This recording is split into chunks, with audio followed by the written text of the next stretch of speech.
rujuk kepada ahli ilmu. Sebagaimana orang ini nih, dia mau nadar menyembelih seekor unta, dia datang dulu kepada Nabi, boleh enggak? Ya. Fasala Nabi sallallahu alaihi wasallam, faqala, maka beliau pun minta perincian. Nah, ini juga disebutkan nanti dalam faedah. Seorang mufti, ya, sebelum dia berfatwa itu harus minta tafsil, perincian dulu, supaya jangan sampai salah dalam memberi fatwa. Ya, faqala, maka beliau Rasulullah SAW bersabda, yakni bertanya, minta perincian. Hal kana fiha, apakah di buah nah tersebut wasanun min awsanil jahiliyah, ada berhala dari berhala jahiliyah yang yu'badu, disembah? Ya. Qalu, kata para sahabat, la, tidak ada ya Rasul. Ya, jadi buana dulunya bukan tempat sesembahan selain Allah, di situ tidak ada berhala. Dan wasan ini para jamaah sekalian, berhala kita terjemahkan berhala, tidak kita terjemahkan patung, ya. Kalau patung itu terjemahan dari sonam. Nah, kalau sonam terjemahnya patung. Kalau wasan berhala lebih umum. Jadi wasan itu segala sesuatu yang disembah selain Allah dalam bentuk apapun, baik pohon, benda mati, ya, kuburan dan yang lain-lain, walaupun itu juga termasuk patung dan semisal. Berarti wasan itu bentuk lebih umum dari sonam. Kalau sonam khusus dia yang disembah selain Allah dalam bentuk patung, entah hewan entah manusia. Tapi kalau wasan umum, maka kuburan yang disembah wasan. Walaupun kuburan Nabi kalau disembah menjadi wasan. Allahu Akbar. Menjadi wasan jemaah. Maka Nabi doanya apa? Allahumma la taj'al qabri wasanan yu'bad. Ya Allah, jangan kau jadikan kuburanku berhala ya Allah yang disembah. Dan itu dikabulkan oleh Allah. Tidak ada kita lihat orang nyembah-nyembah Nabi di kuburan yang tidak ada. Alhamdulillah. Ya. Tapi kalau orangnya yang disembah, nah itu tidak boleh kita sebut berhala atau togut misalnya, tidak boleh, karena dia tidak ridho.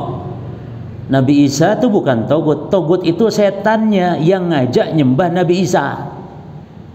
Makanya para jamaah sekalian, orang yang nyembah orang soleh, malaikatkah, nabi, rasulkah, walikah, itu tetap oleh Allah disebut nyembah setan. Disebut nyembah setan, bukan berarti orang solehnya setan, tapi setan yang ngajak nyembah orang soleh, itulah hakikatnya mereka nyembah kepada setan. Karena orang solehnya tidak ridho, Nabi Isa tidak ridho, semua nabi rasul tidak ridho disembah. Jelas ya? Nah, jadi bukan berarti orang soleh itu setan. Ketika Allah dalam Quran mengatakan bahwa mereka itu orang musyrik, hakikatnya nyembah setan. Loh, berarti nabi rasul itu setan? Lah. Nabi Rasul walaupun disembah dia bukan setan, dia bukan togut, tapi yang togut, yang setan adalah setan jin atau setan manusia yang mengajak, menyeru untuk menyembah orang-orang saleh. Terus qala, Nabi tanya lagi, fahal kana fiha 'idun min a'yadihim, apakah di buana itu ada perayaan dari perayaan mereka jahiliyah? Id itu jemaah, id itu ada dua macam, ya. Ada id az-zamani, ada id al-makani. Id waktu, id tempat. Kalau orang mendatangi setiap tertentu, rutin mendatangi tempat, maka dia telah menjadikan tempat sebagai id, perayaan. Atau di tanggal sekian, ya, selalu melakukan ini dan itu di tanggal sekian, bulan sekian. Nah, itu juga berarti menjadikan waktu tersebut sebagai id. Maka di kita istilah perayaan. Di setiap tanggal sekian melakukan sesuatu. Nah, itu namanya telah menjadikan hari itu sebagai apa? Id. Dan id ini para jemaah, id waktu ini, ya, id waktu perayaan ini, yang waktu yang setiap tanggal sekian dan semisalnya, ada dua. Ada yang kategori ibadah yang hukumnya bid'ah, Ada yang kategori sebenarnya bukan bagian dari ibadah walaupun afdal tinggalkan.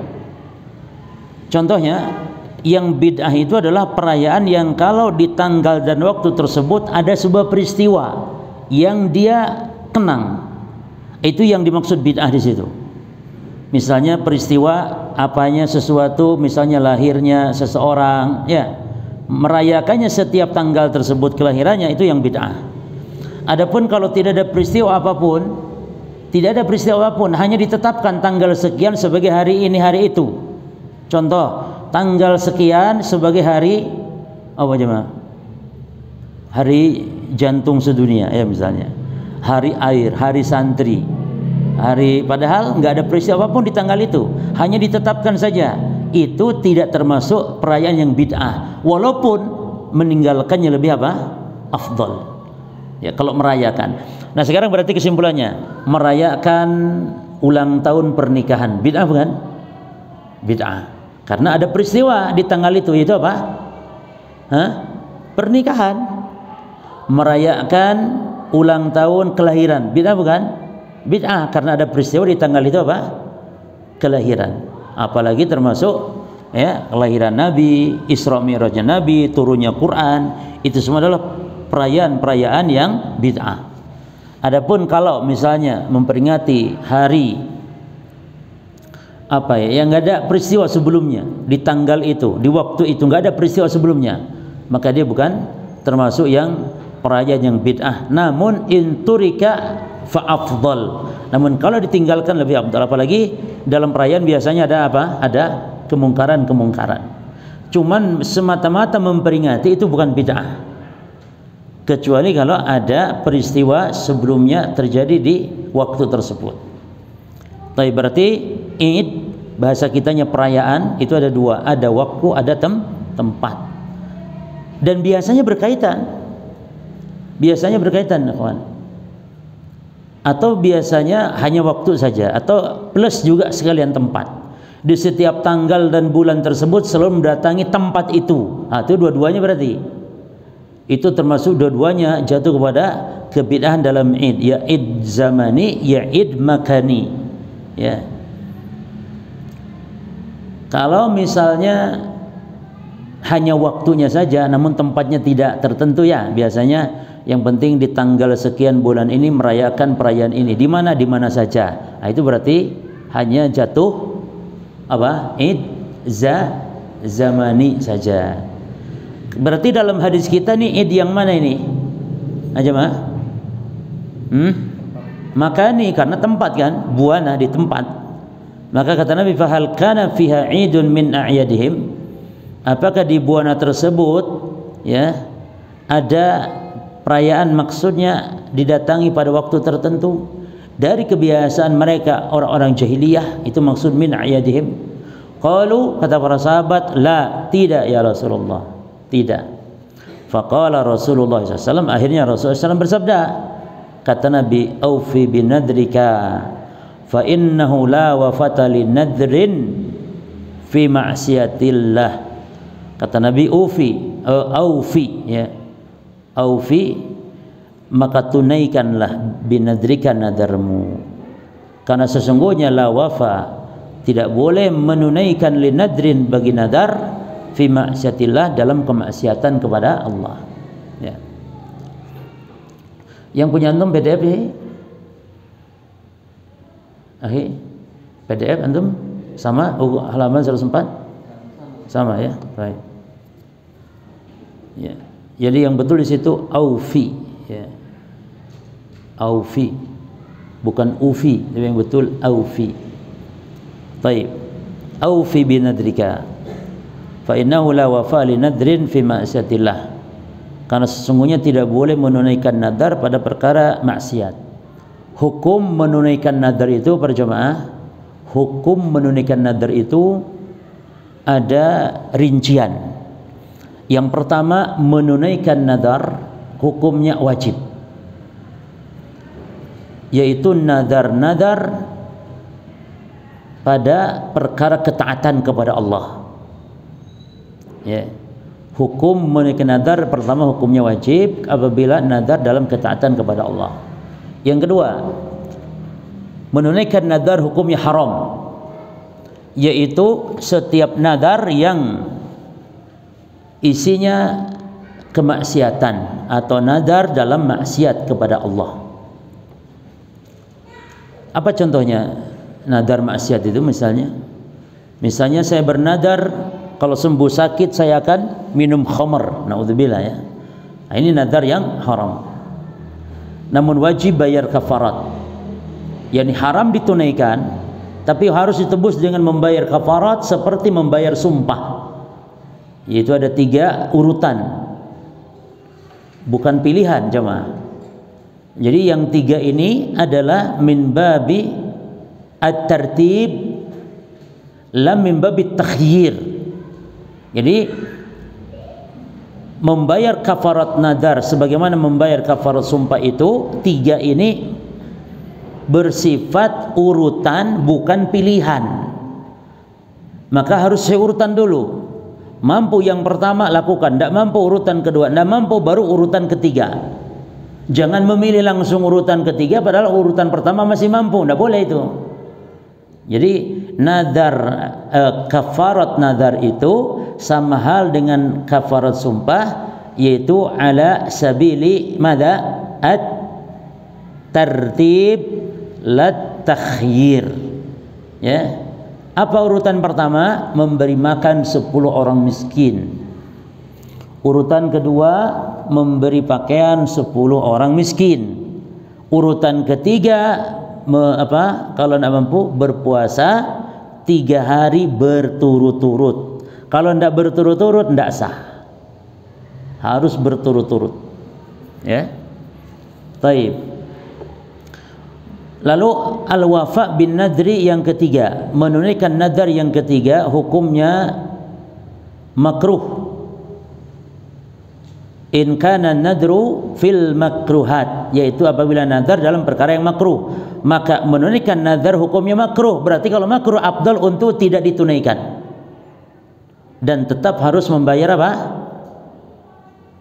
Kafarat. Yang keempat, betul. Yang keempat, in kana an-nadhr, kalau nadar fil mubahat maka hukumnya mubah. Nadar dalam perkara mubah maka hukum menunaikannya apa? Al-khiyar atau at-takhyir baina al-wafa wa adamihi. Nadar dalam perkara mubah hukumnya boleh memilih antara menunaikan nadar atau membatalkannya.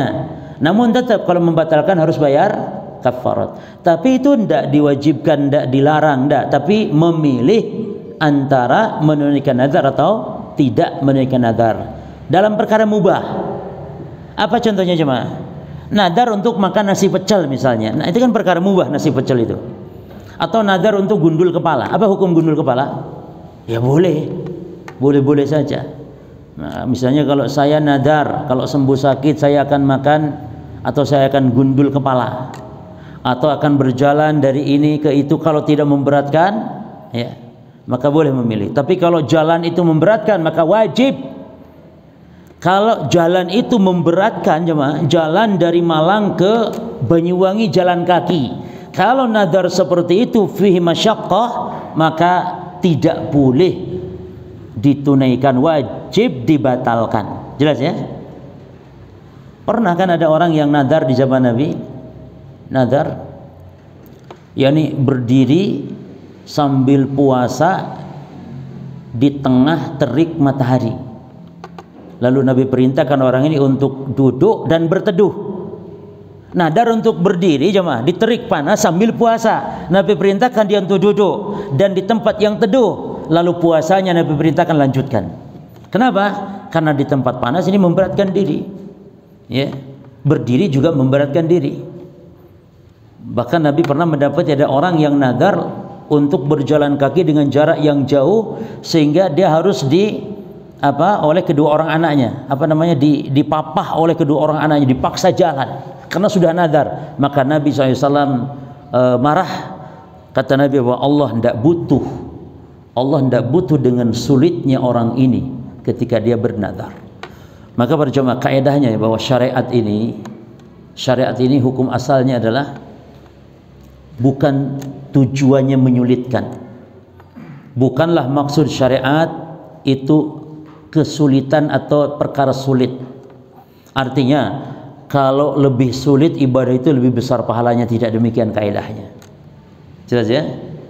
Bukan berarti yakni semakin sulit ibadah semakin besar pahala sehingga dia cari kesulitan. Tidak. Makanya orang yang musafir, yang afdol itu bukan yang sulit. Musafir itu yang afdol adalah bagi mereka yang mencari keringanan. Jama' qasar bagi musafir itu lebih afdol karena itu lebih ringan daripada yang menyengsarakan diri dengan tetap sholat tamam.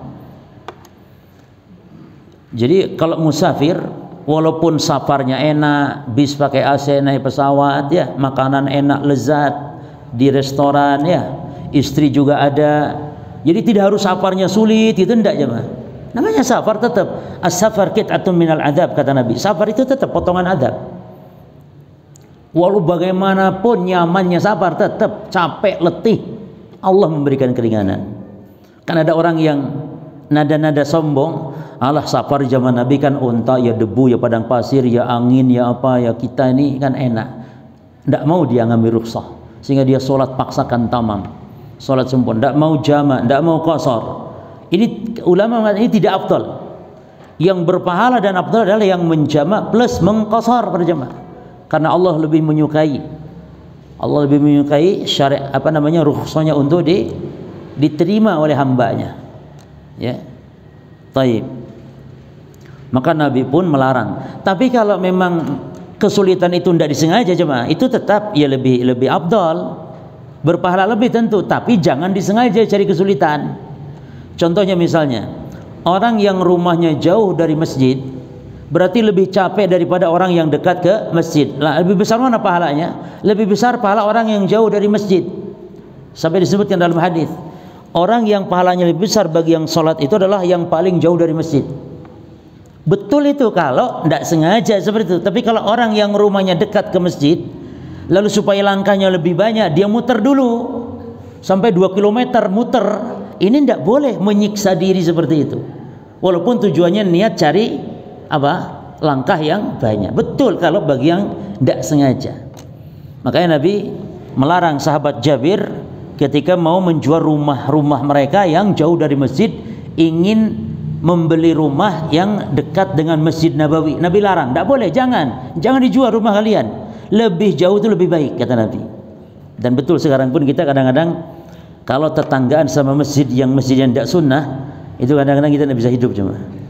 Jam 3 sudah berisik ya, speaker yang rusak, yang rebek, belum puji-pujian, belum subhanallah ganggu, belum acara mukul-mukul bana itu subhanallah. Kalau kami di Pasuruan tuh pernah mungkin ada acara apa sampai subuh cuma dispeakerkan. Subhanallah, dispeakerkan. Maka ini bisa jadi menghalangi saudara kita ya untuk beribadah. Mau tahajud tidak bisa, jemaah, speaker keras sekali. Ini kita tuh jauh dari masjid loh jemaah. Bagaimana kita nih, ana membayangkan yang dekat dengan masjid itu.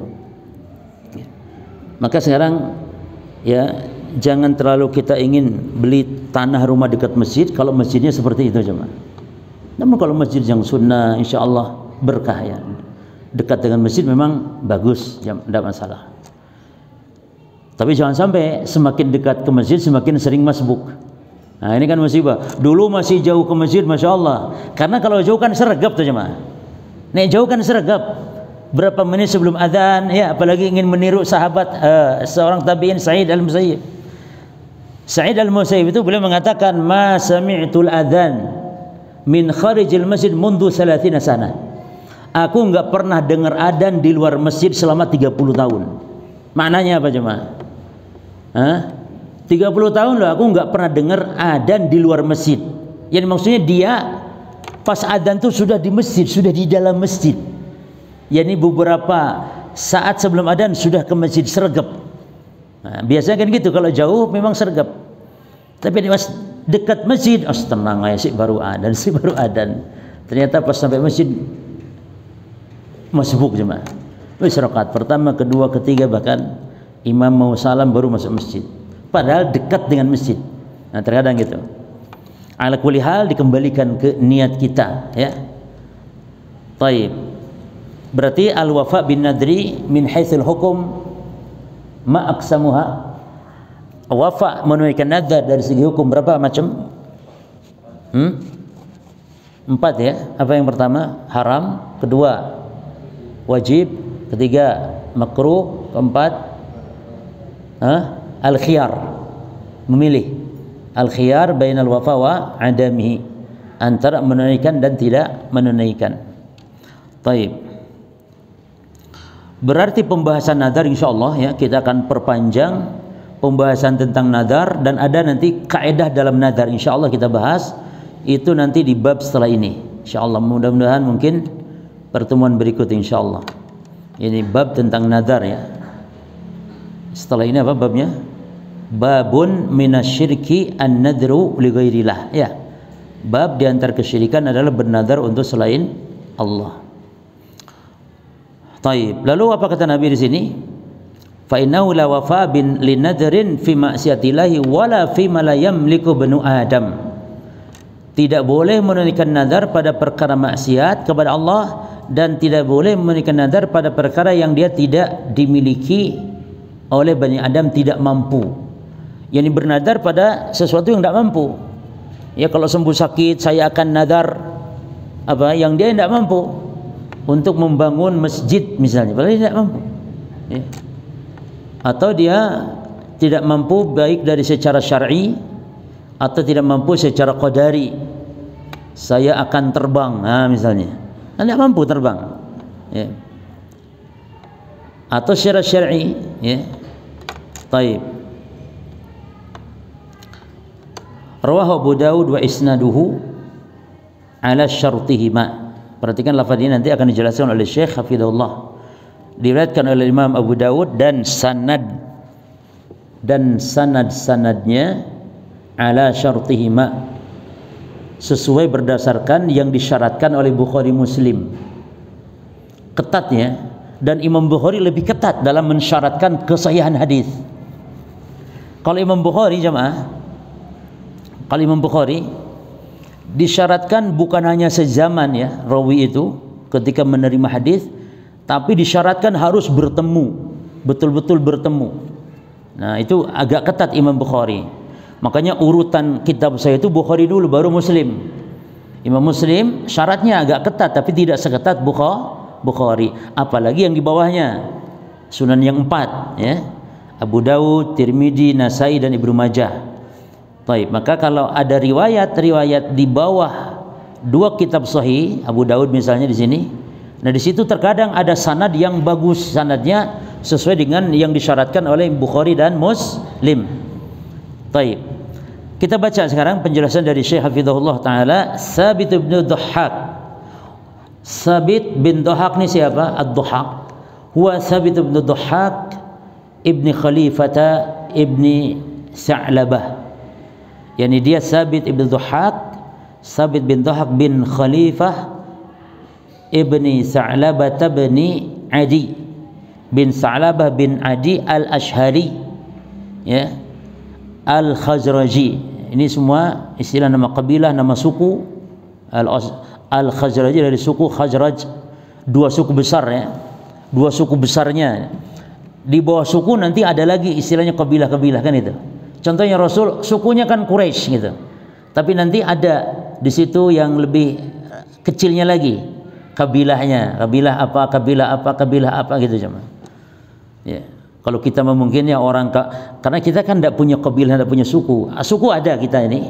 Nah di bawah suku mungkin ya sukunya apa, nanti ada kabilahnya orang, kabupatennya mungkin apa kan itu.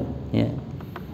Kita tidak punya, tapi sebagian saudara kita dari kalangan bangsa Arab itu ada istilah suku, ada istilah kabilah.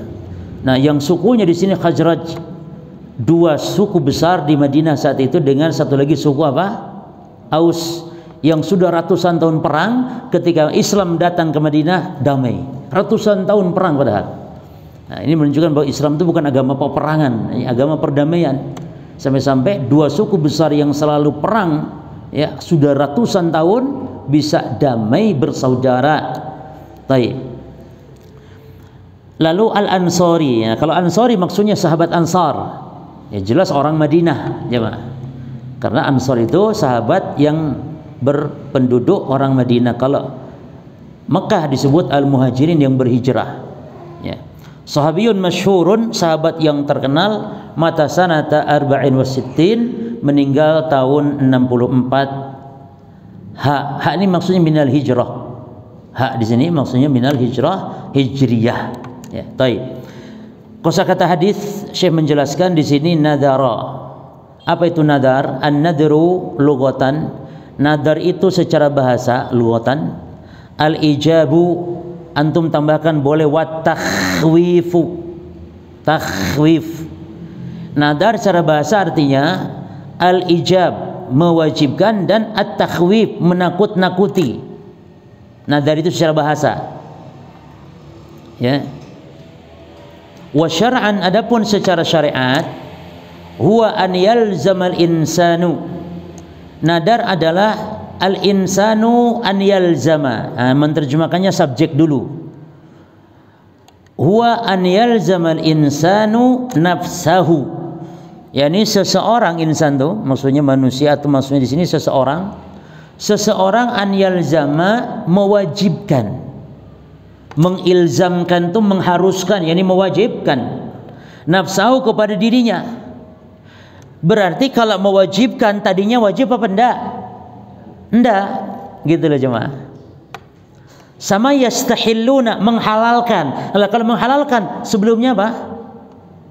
Haram, lalu dihalalkan, gitu loh jemaah. Sama dengan ini.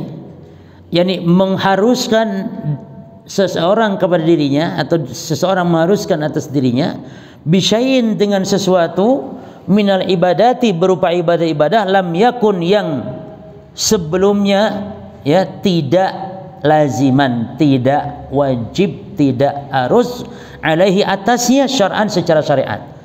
Jadi seseorang mewajibkan atas dirinya berupa ibadah-ibadah yang sebelumnya syariat tidak mewajibkan. Maka nadar itu bukan dalam hal yang wajib. Contoh, saya nadar nanti sholat duhur, itu nadar tidak dianggap nadar itu. Wong duhur masih tidak nadar, ya wajib. Saya nadar mau berbakti kepada orang tua, nadar. Kecuali gini jemaah, saya nadar mau ngasih orang tua, kalau berbakti secara umum wajib. Tapi kalau misalnya memberi sesuatu ke orang tua, misalnya saya nadar ya nanti mau memberi kepada orang tua uang tunai 2 juta, nah, baru itu nadar boleh gitu ya. Tapi kalau saya nadar berbakti, ya nggak usah nadar, mau berbakti wajib kok. Baik, saya nadar nanti malam tahajud, sah tidak nadarnya? Seperti itu boleh? Boleh, karena tahajud kan tidak wajib. Saya nadar puasa 3 hari, ya sah. Ya. Taib. Kemudian kata buanah di sini, yakni menyembelih onta di buanah. Buanah itu jemaah hadabatun, ya. Hadabatun itu semacam apa ya? Semacam wilayah, lembah, daerah gitu ya. Min wara'i yanbu', sekitar atau dekat. Wara' itu di belakang, maksudnya berarti dekat dengan yanbu'. Yanbu di daerah Saudi sekarang ada namanya provinsi Yanbu, itu buanah. Lalu wasanun, Nabi tanya apakah di situ ada wasan? Min ausani jahiliyah, yang yu'bad, disembah. Wasan apa arti wasan? Al wasanu, ini definisi wasan, kullu ma'ubida, setiap yang disembah, min dunillah, selain Allah, min qabrin wa ghairihi, baik kubur atau yang lainnya, berarti umum. Kalau definisi yang lain adalah kullu ma'ubida min dunillahi bi ayyi hayatin kanat. Itu definisi yang lainnya. Ini segala sesuatu yang disembah selain Allah, apapun bentuknya.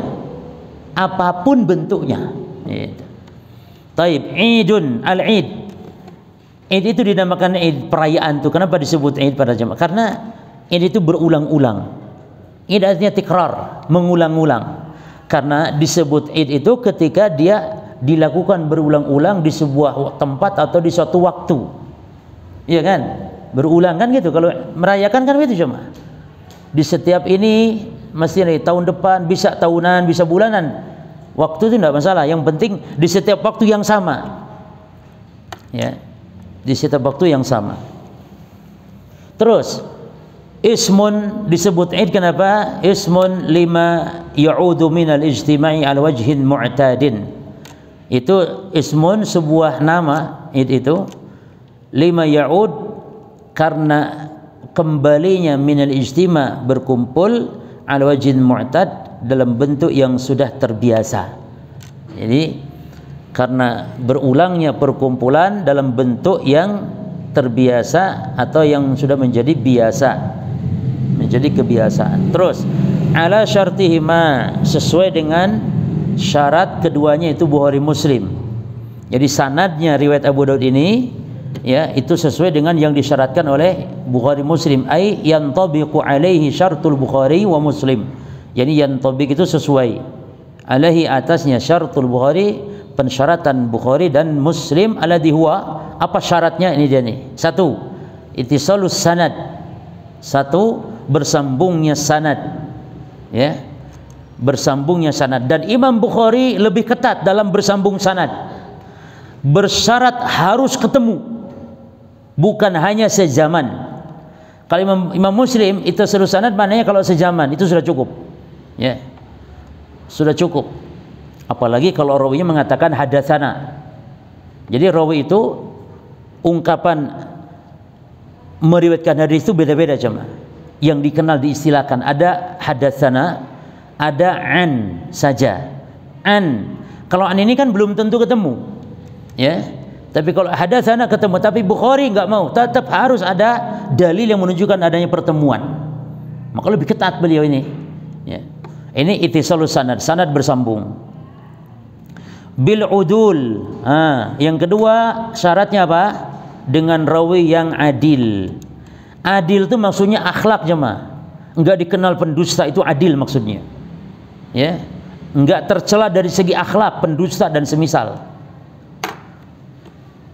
Bahkan saking ketatnya masalah akhlak para jemaah, ulama-ulama di hadis ada yang tidak mau menerima hadis kalau rawinya itu suka miara burung.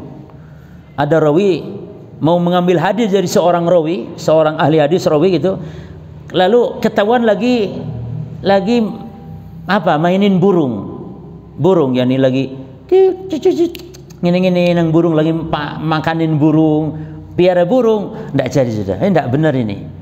Kok sempat-sempatnya seorang ahli ilmu miara burung gitu cuma. Walaupun itu halal, tapi bagi seorang ya ahli hadis seperti itu gitu jemaah. Jadi ada hal-hal yang tidak pantas walaupun bagi orang lain pantas ya. Maka para ulama menjaga muru'ah. Itu. Baik. Dalam hal pakaian misalnya jemaah.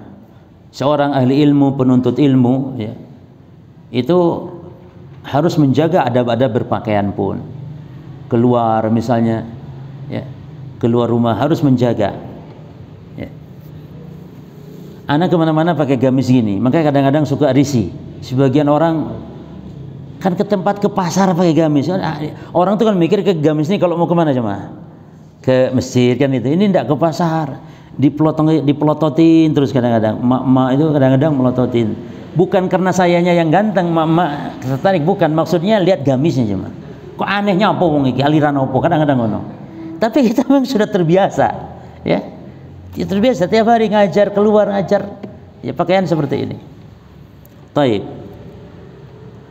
Dan juga harus menjaga penuntut ilmu, ahli ilmu jangan ada di tempat maksiat, misalnya di ya wilayah walaupun mungkin tidak sedang maksiat, terus menjaga karena akan timbul fitnah. Ya, keluyuran di tempat lokalisasi wanita nakal misalnya. Lah disangkanya loh, ngapain ini? Apa mampir? Nah, kan nanti tuduhan. Jaga penuntut ilmu ini. Kalaupun mau nagih, padahal mau nagih utang itu cuma. Jadi ada orang punya utang di daerah tersebut, dia nagih bukan apa-apa, atau mungkin ada saudara kerabat yang tinggal di situ. Nah, ini harus menjaga, gitu. Jangan sampai orang itu menuduh. Ya. Taib. Jadi al-udul apa? Bil udul. Masalah apa ini? Udul di sini berkaitan dengan masalah akhlak, ya, agamanya, akhlaknya. Lalu ad-dhabitin. Dhabit ini berkaitan hafalan jemaah. Syarat keberapa ini? Jadi hadis sahih menurut syarat Bukhari Muslim ini dia nih. 1 tisalus sanad, 2 al-udul, 3 ad-dhabit, rawinya nih harus hafalannya kuat. Dhabit. Kan ada rawi yang hafalannya lemah. Para jemaah, ada rawi yang tidak dhabit.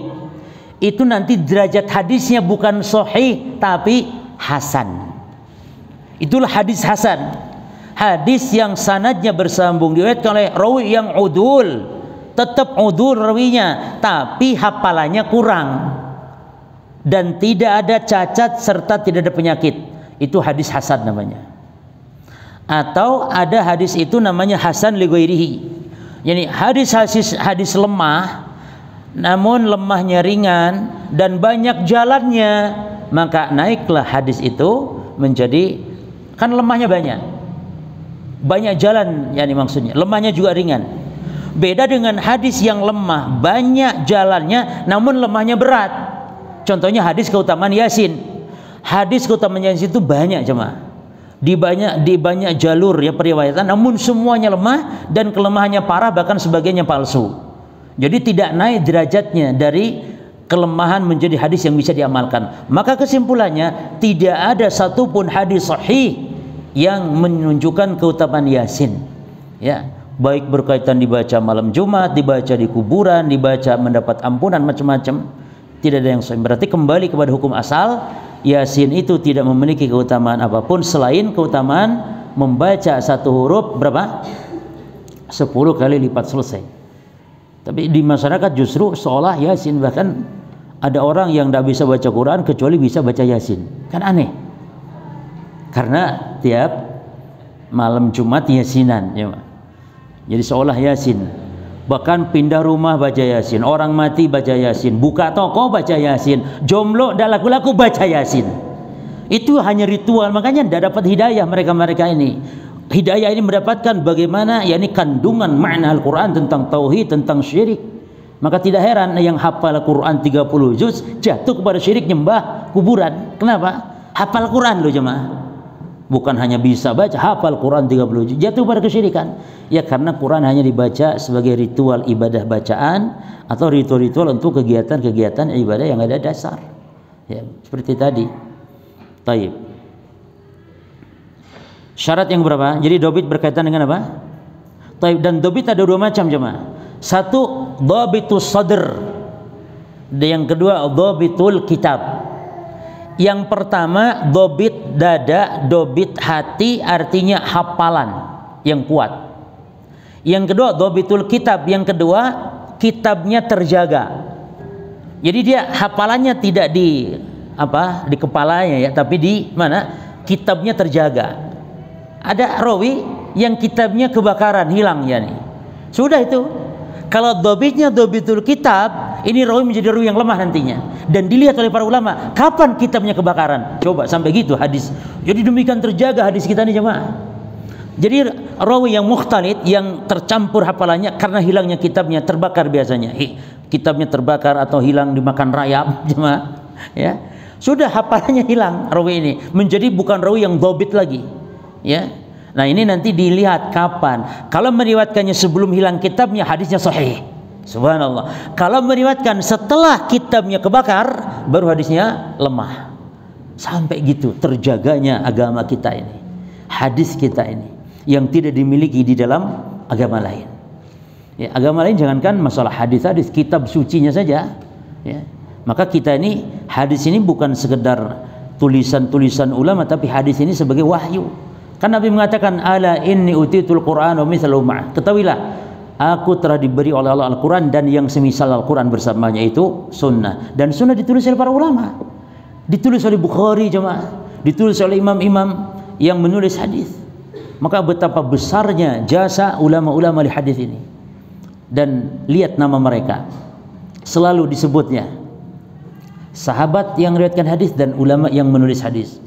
An Abi Hurairah rawahul Bukhari, an Abi Hurairah rawahu Abu Dawud, rawahu. Namanya terus sampai akhir zaman.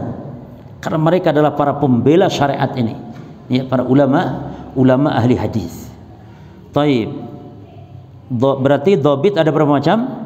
Dobitus sadr dan dobit al-kitab. Ya. Terus syarat berikut apa? Mana tadi Endi kok hilang gini. Min ghairi syudzin. Ini berkaitan dengan sanad atau matan hadis itu sendiri, bukan berkaitan rawi. Ya. Jadi syudzud artinya ada keganjilan, wala ilat, dan tidak adanya penyakit. Taib. Berarti syudzud yang keberapa? Itu terus sanad, al-udul, ad-dhabit, ghair syudud, ya. Itu yang keempat ya. Terus sanad, taib. Lah, 4. Syudzud keempat ya. Wala ilat, dan tidak ada penyakit yang kelima. Ilat ini jemaah, kalau syudzud masih bisa nampak jelas gitu lah. Bagi secara umum lah bagi para ulama ahli hadis ya. Tapi kalau ilat ini lebih samar lagi. Jadi hanya ulama khusus dalam bidang hadis ini yang paham ilat hadis ini. Di antaranya ilat ini oleh sebagian ulama hadis nampak sahih. Hadis ini tidak bermasalah. Sanad bersambung, diriwayatkan oleh rawi yang adil, rawi yang dhabit, enggak ada syudzud, enggak ada kejanggalan, dan ini ilatnya tidak nampak. Padahal hadis itu ada ilat. Berarti ilat itu penyakit hadis yang samar, yang hanya diketahui oleh para ulama ahli hadis, hanya oleh dokter hadis. Di antaranya siapa yang terkenal? Imam Ali Al-Madini contohnya. Bahkan beliau punya kitab namanya Kitabul Ilal, kitab penyakit hadis. Imam Ali Al-Madini ini adalah gurunya Imam Bukhari. Termasuk lagi contohnya Imam Ahmad, Imam Yahya bin Ma'in, yang dia ahli jarah wa ta'dil, ahli dalam masalah rawi hadis, juga termasuk ahli dalam masalah penyakit hadis. Intinya kalau ulama yang mengerti ilat hadis, cacat hadis, penyakit hadis, hanya ulama apa? Ulama ahli hadis yang apa? Yang khusus ya, dan tentu tidak banyak. Berbeda dengan ulama ahli hadis secara umum. Taib, ini sekilas tentang ilmu mustalah. Ini dibahasnya di mana ini jemaah? Di dalam kitab-kitab mustalah hadis, ya. Tapi kita baca al-ma'na al-ijmali lil hadis. Taib. Yadhkuru rawi, insyaallah jemaah untuk pembahasan nadar kita bahas nanti di babnya ya. Kita baca sekarang yadhkuru rawi. Rawi menyebutkan. Yang dimaksud di sini siapa? Rawinya di sini siapa? Sabit bin Ad-Dhahhak. Jadi dari mulai Sabit bin Ad-Dhahhak sampai ke bawah sebelum Imam Abu Dawud ya, itu disebut para rawi. Ya. Dan Abu Dawud yang menulis hadis tidak disebut rawi jemaah. Tapi disebut mukharrij namanya. Jadi Abu Dawud itu disebut mukharrij, yang mengeluarkan hadis, yang mencatat hadis. Abu Dawud ini. Nah, dari mulai gurunya Abu Dawud, gurunya lagi sampai Sabit bin Ad-Dhahhak disebut apa? Rawi. Nah, rangkaian dari Sabit ke bawah sampai ke gurunya Abu Dawud disebut sanad. Jelas jemaah? Nah, dari mulai Rasul sampai isi hadis ini disebut matan namanya. Matan itu isi hadis. Nah, bermasalahnya syudzud, keganjilan hadis terkadang ada pada matan, terkadang ada pada sanad. Subhanallah ya. Jadi demikian detail ilmu, dan termasuk ilmu yang mulia, ilmu mustalah hadis ini, ilmu hadis ini. Ya. Dan ingat ikhwan, ilmu hadis ini juga bisa dipelajari karena dia termasuk ilmu alat ya. Bisa dipelajari oleh ahli bid'ah sebagaimana belajar ilmu usul fikih. Jadi banyak ulama ahli hadis itu ahli bid'ah. Banyak juga ulama usul itu juga ahli bid'ah. Itu. Maka setiap ahli sunnah pasti ahli hadis, namun tidak setiap ahli hadis itu harus ahli sunnah. Jadi banyak ulama-ulama dari kalangan ahli bidah juga mempelajari hadis, menyampaikan riwayat hadis dan semisalnya. Makanya rawi dari kalangan ahli bidah itu ulama ahli sunnah pun menerima, selama rawi ini tidak meriwayatkan berkaitan tentang materi pembahasan kebid'ahannya. Contoh, rawi Syiah misalnya, tidak diterima hadisnya kalau bercerita tentang keutamaan Ali bin Abi Thalib. Pasti kadzab itu. Tapi kalau bercerita tentang masalah yang lain, maka selama tidak dikenal ya dusta dan semisal, tetap bersyarat, maka diterima. Walaupun sekedar dia hanya ada pemahaman menyimpang. Tapi sebagian ulama mengatakan tidak, dari ada yang enggak mau menerima sama sekali rawi dari ahli bid'ah. Ya. Ala kulli hal para jamaah, ahli hadis belum tentu ahli sunnah, tapi setiap ahli sunnah pasti, artinya ahli sunnah ya, yang disebut sebagai ahli hadis, yang ahli sunnah maka dia pasti berakidah yang lurus. Contohnya Imam Malik, ahli sunnah ya ahli hadis. Imam Ahmad apalagi ahli sunnah ya ahli hadis.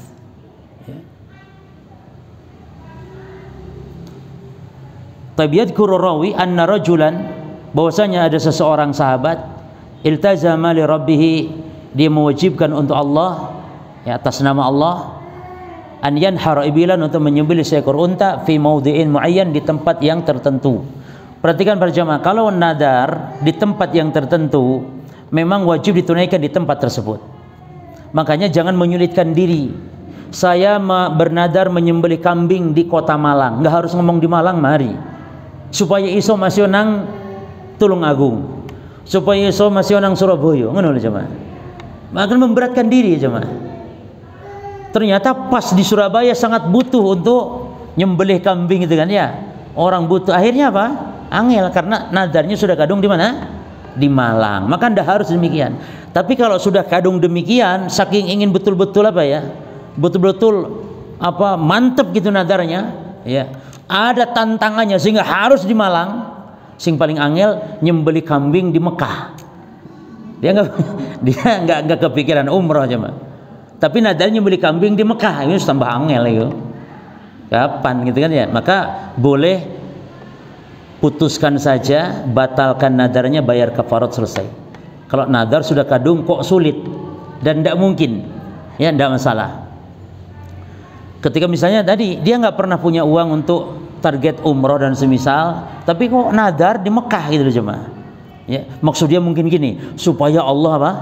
Kalau sudah saya nadar di Mekah nyembelih kambing, semoga Allah jadi memudahkan. Kata Nabi, ndak ngaruh. Ingat ya kawan, nadar itu ndak ngaruh apapun. Makanya kata Ibnu Umar, nahan Nabi sallallahu alaihi wasallam anin nadar. Nabi melarang nadar. La yaradu syai', dan tidak menolak sesuatu pun. Kata Nabi, nadar itu ndak ngaruh jemaah. Jangan dipikir dengan nadar Allah beri kesembuhan, tidak. Makanya ulama mengatakan, nanti akan kita bahas detailnya nanti, nadar itu memulainya haram.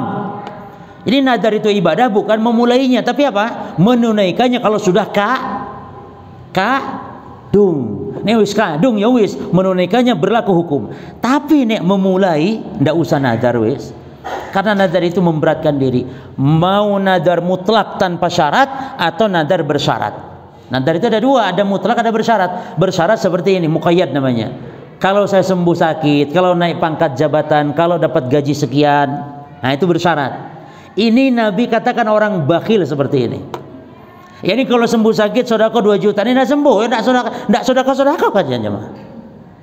Atau nadar mutlak. Nadar mutlak itu tidak ada syarat, murni ibadah. Contoh, saya nadar karena Allah malam nanti tahajud 7 rakaat misal. Itu kan nggak ada syarat apapun. Tetap itu pun dilarang oleh ulama. Nggak bersyarat pun, nggak nampak dari orang bakhil pun tetap dilarang. Apa dari sisi mana dilarangnya? Dari sisi menyulitkan, mewajibkan diri yang asalnya tidak wajib.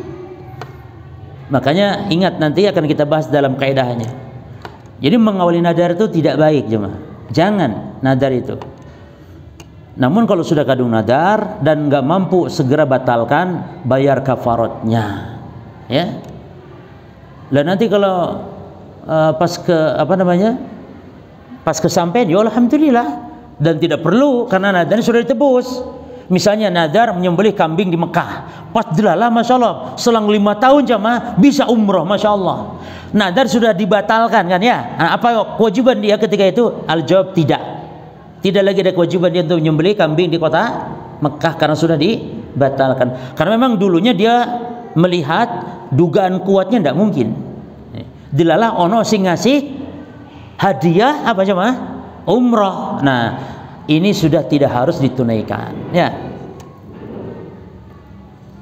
Jadi di tempat yang khusus al wajib ta'ah sebagai bentuk ketaatan wal qurbah dan bentuk mendekatkan diri kepada Allah. Wajah lalu dia datang yas'alu Nabi, yang bertanya kepada Nabi sallallahu alaihi wasallam, ya, anit tanfidhi, untuk pelaksanaan nadar tersebut. Fastafsala an-nabi, maka Nabi pun minta Nabi pun beristifsal. Apa artinya? Minta perincian. Ya, andalikal makan, tentang tempat tersebut. Karena kenapa kok harus tempat tertentu?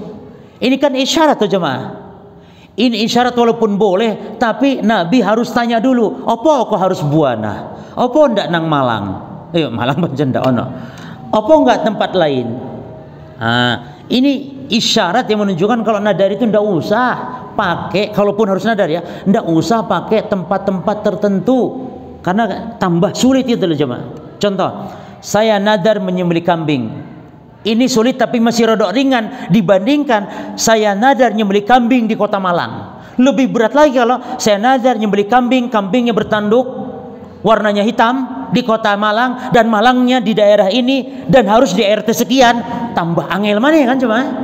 Maka cukup saya nadar nyembelih kambing. Kambingnya apa? Bebas berarti. Masuk kambingnya kecil, nah masa kan nggak nyebut dalam nadar. Masuk kambing besar kecil tidak masalah. Maka nadar jangan menyulitkan. Ya, Nabi tanya, mana tadi? Fasibsal Nabi andalikal makan. Hal sabaqa an wujida fihi syai'un min ma'budatil musyrikin. Apakah dahulunya gitu didapati di situ sesuatu sesembahan orang musyrik yang disembah, aw sabaqa, atau dulunya annal musyrikin, orang-orang musyrik yu'azzimunahu, mengagungkan tempat tersebut, wa yajtami'una fihi, dan berkumpul di situ merayakan perayaan-perayaan di tempat tersebut. Jelas jemaah ya? Walaupun sekarang sudah tidak lagi, tapi pernah di situ. Nah, walaupun pernah, apalagi kalau sekarang apa jemaah dilakukan ya kesyirikan tersebut.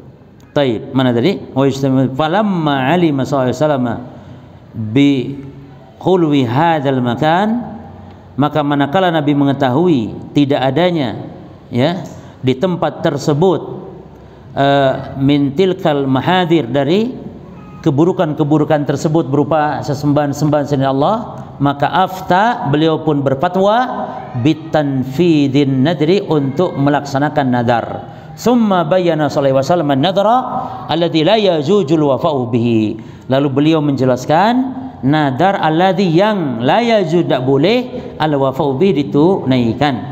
Bahwa apa itu? Makanal manduru fihi, yaitu apabila yang dinadarkannya di tempat itu atau pada nadar tersebut maksiatan lillah, ada kemaksiatan kepada Allah. Aw la yadkhul tahta yakni milkin nadir, atau di luar kemampuan yang bernadar, ya, tidak masuk tahta, di bawah milki, kemampuan an-nadir, yang bernadar. Yani di apa berarti terjemahan bebasnya? Jadi kadang terjemahan itu cuma ada yang harfiahnya gitu kaku, kadang tidak pas, maka ambil yang terjemahan bebasnya. Yani nadar yang tidak mampu, atau nadar yang di luar kemampuan yang bernadar. Taib. Munasabatul hadis di bab, keterkaitan kolerasi hadis terhadap bab kita. Anna fihil man'a, bahwasanya dalam hadis itu ada larangan minadabi lillah, menyembelih untuk Allah, fil makanil ladzi, di tempat yang kana fi, di tempat itu ada wathanun min awthanil jahiliyah, berhal-berhal dari berhala jahiliyah, au fihi, atau di dalam tempat itu, atau di tempat itu idun min ayadim, ada perayaan dari perayaan jahiliyah. Perhatikan, walaupun ba'da zawalihi, walaupun setelah tiada, yani tidak lagi sekarang dijadikan tempat-tempat peribadatan, ya. Taib. Kan para jemaah sekalian, bahasan kemarin sudah kita bahas ya, tentang cabang dari pembahasannya adalah beribadah secara umum di tempat maksiat, kan ya, termasuk dibahas beribadah di gereja, termasuk dibahas ibadah di tempat sholatnya orang Syiah atau masjidnya orang Syiah. Karena masjid orang Syiah masjid untuk kesyirikan kepada Allah, ya, atau di gereja dan semisal. Hanya saja kita sudah jelaskan kalau di gereja itu ada khilaf ulama. Sebagian ulama, intinya para jemaah, ulama ada yang membolehkan dengan syarat tidak ada gambar makhluk bernyawa. Subhanallah. Walaupun cuman ditutup dengan kain. Subhanallah. Menunjukkan apa? Menunjukkan sebab larangannya itu bukan karena gerejanya tempat ibadah kafir, jemaah, tapi ternyata karena sebab adanya makhluk bernyawanya. Bagaimana dengan rumah kaum muslimin yang mereka sholat di situ, mengalap berkah di rumah-rumah mereka, namun ada gambar kiai, foto kiai, patung ini, patung itu dan semisalnya. Hatta di gereja menjadi boleh di gereja kalau gerejanya tidak ada gambar makhluk bernyawa. Itu fatwa di antara fatwa para sahabat para jemaah. Ya. Baik. Berarti gambar makhluk bernyawa ini sangat besar sekali fitnahnya di dalam Islam, ya. Sehingga banyak manusia jatuh kepada kesyirikan, termasuk jemaah.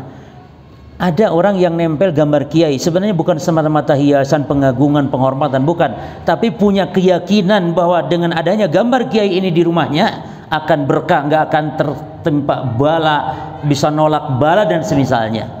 Buktinya dulu ada gambar seorang kiai, dia bilang kita nih insya Allah nggak akan, saya lupa ngomong insya Allah atau enggak juga. Ya, saya lupa dia ngomong insya Allah atau enggak. Yang jelas ada, kita enggak kena COVID karena kita ada, ditunjukkan ada foto kiainya. Berarti sudah menjadikan foto kiai tersebut sebagai apa? Jimat-jimat, ya, yang dia bersandar dengan jimat tersebut. Dan itu banyak di foto di warung-warung, di warung nasi, di restoran, ya, banyak jemaah yang niatnya adalah untuk penglaris, niatnya, ya, bukan semata-mata hiasan, enggak, ya. Buktinya ditempelnya juga kalau hiasan, ya ditempel di tempat ini, enggak ditempelnya di tempat pojokan, ya, semacam kayak jimat ditempelnya. Baik. Kemudian mayustafadu minal hadis. Ya, apa saja manfaat pelajaran yang bisa diambil dari hadis? Al-awwal, al-man'u minal wafa'i bin nadri idza kana fil makan. Terlarang menunaikan nadar kalau dia bernadar di tempat alladzi uyyina lahu, yang sudah ditetapkan baginya, wathanun, adanya berhala, walau ba'da zawalihi, walaupun setelah tiadanya, setelah tidak lagi ada berhala di tempat tersebut. Sanian, yang kedua, al-man'u minal wafa'i bin nadri, larangan menunaikan nadar bimakani idil jahiliyah, di tempat perayaan jahiliyah, walau ba'da jali, walaupun telah tiada, ya.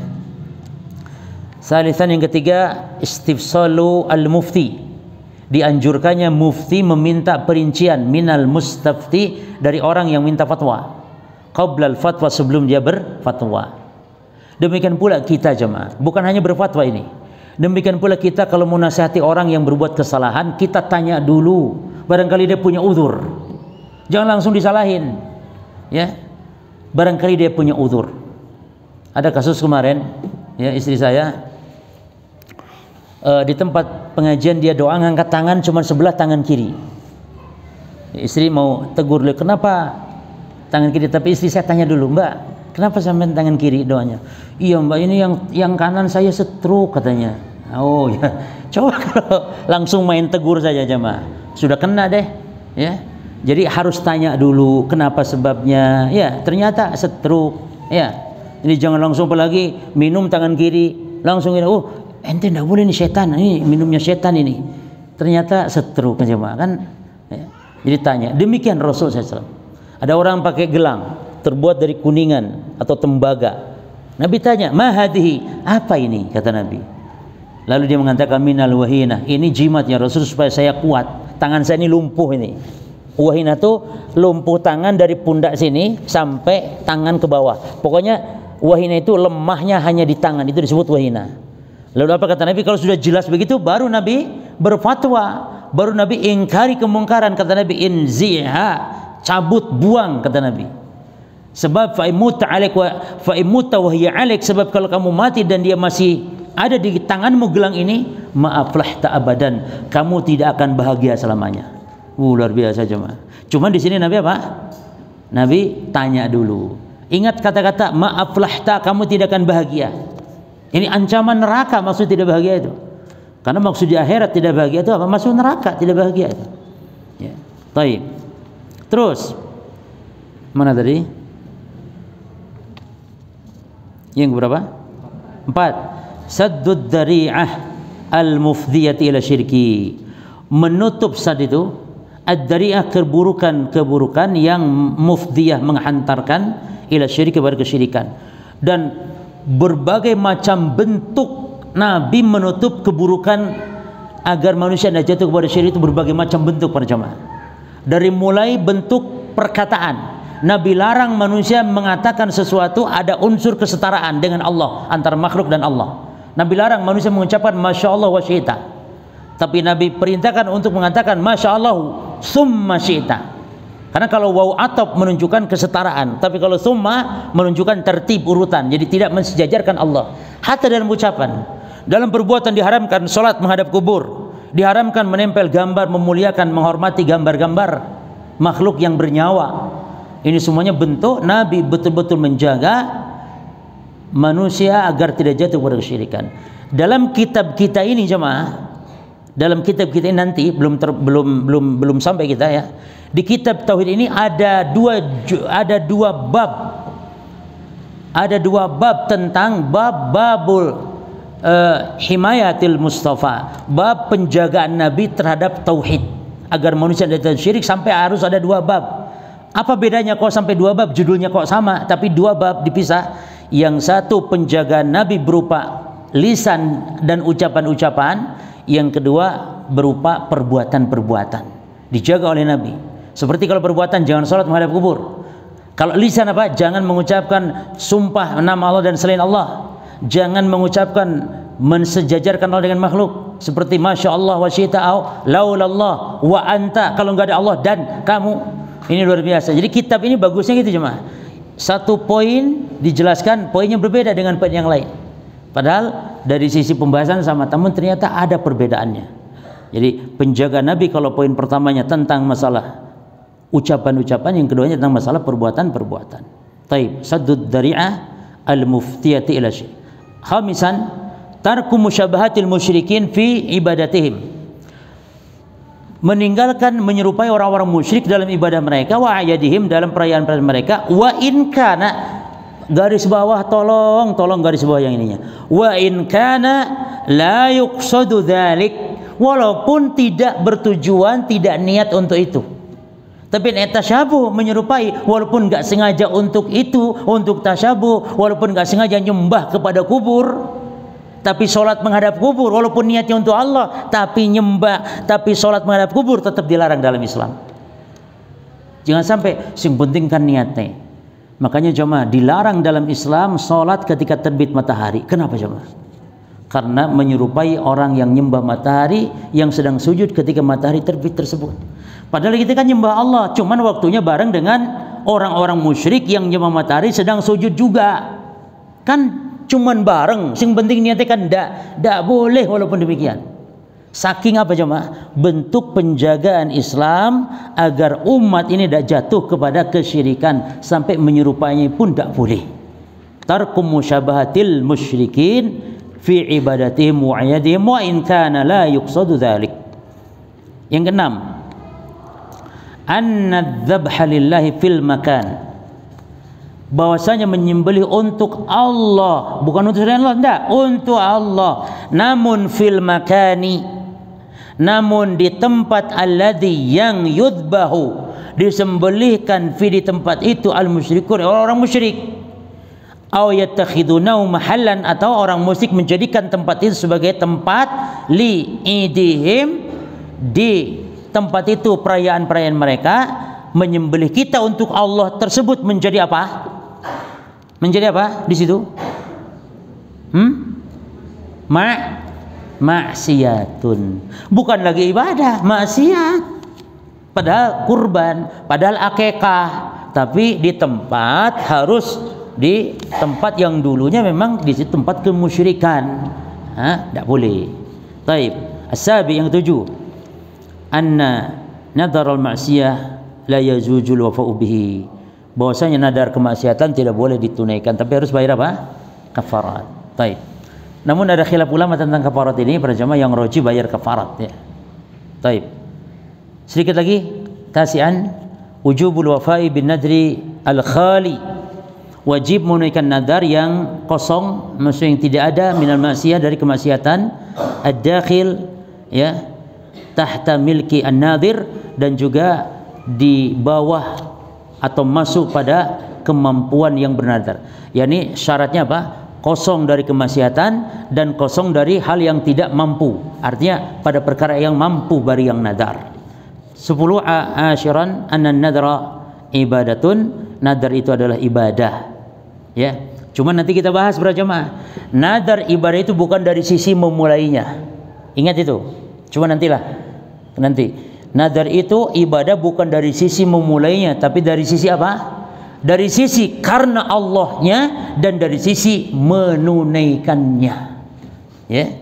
Maka nadar itu ibadah, la yajuzu sarfuhu li ghairillah, tidak boleh memalingkan nadar untuk selain Allah. Baik, cukup insyaallah. Masuk nanti halaman 106, babun minasyirki an-nadru li ghairillah. Bab di antara kesyirikan adalah bernadar untuk selain Allah. Baik, ada pertanyaan ini masuk.